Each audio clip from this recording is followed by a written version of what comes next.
Hello అందరికీ, నేనైతే Jessica పాప వాళ్ళ ఇంటికి వెళ్తున్నాను అన్నమాట. తన బర్త్డే. సో తన బర్త్డేకి అయితే గిఫ్ట్ ఇద్దామని సర్ప్రైజ్గా వాళ్ళ ఇంటికి వెళ్తున్నాను. బర్త్డే రోజు అయితే ఇవ్వలేకపోయాను. నెక్స్ట్ డే అయితే నేను గిఫ్ట్ తీసుకొని వెళ్తున్నాను. నీకేం కావాలా నాన్న అని చెప్పేసి అడిగాను. అయితే నాకు టీషర్ట్ అండ్ పాయింట్ కావాలి అని చెప్పేసి అడిగింది. గౌన్ వద్దని చెప్పింది. సో తను అడిగిందే తీసుకొని ఇక నేను నెక్స్ట్ డే అయితే వాళ్ళ ఇంటికి అయితే వెళ్ళాను. వెళ్ళి గిఫ్ట్ అయితే ఇచ్చేసాను. వాళ్ళైతే థమ్స్అప్ తీసుకొచ్చిళ్ళు. థమ్స్అప్ అయితే తాగినాం. అప్పుడే 1 ఇయర్ అయిపోయిందా అనిపిస్తుంది. లాస్ట్ ఇయరే జెస్సీ మా ఇంటికి వచ్చి కేక్ కట్ చేసింది కదా, అప్పుడే 1 ఇయర్ అయిపోయింది. సో మీకు కూడా తెలుసు కదా, తనైతే నా కోడలు, దేవుడిచ్చిన కోడలు.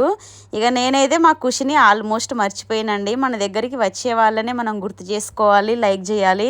రాని వాళ్ళ కోసం ఏడ్చి ఏడ్చి మనం మెంటల్ టార్చర్ పడడం కంటే ఉన్న వాళ్ళతోని హ్యాపీగా ఉండాలని నేనైతే ఫిక్స్ అయిపోయినా. మా జెస్సీకి అయితే ఈ డ్రెస్ బాగా నచ్చింది. పెరిగే పాప అని కొంచెం పెద్ద సైజ్ అయితే తీసుకున్నానండి. ఇక నేను, పద్మక్క, ఇంకా మా ఫ్రెండ్ మేమందరం వెళ్ళాం.